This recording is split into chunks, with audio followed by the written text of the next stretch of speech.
Pwede rin kayong gumawa mga lods ng single pleats tapos flower pole design din na kagaya nito mga idol lang. Sobrang bilis lang din talaga nitong ginagawa. Gagawin nyo lang mga lods kung ang table nyo is kahoy.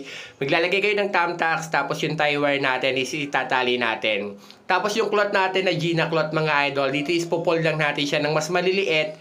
Tapos itatali natin siya sa pinaka-tie wire natin.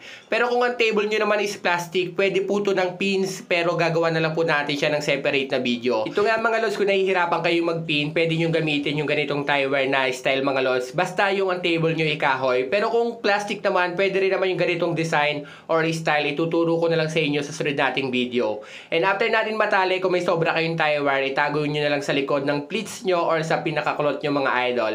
Ito nga yung simpleng design na crumple design lang mga lods. Ito yung hahatakin lang natin ng diretsyo. Napapansin nyo to sa mga catering services na ito yung ginagawa nila.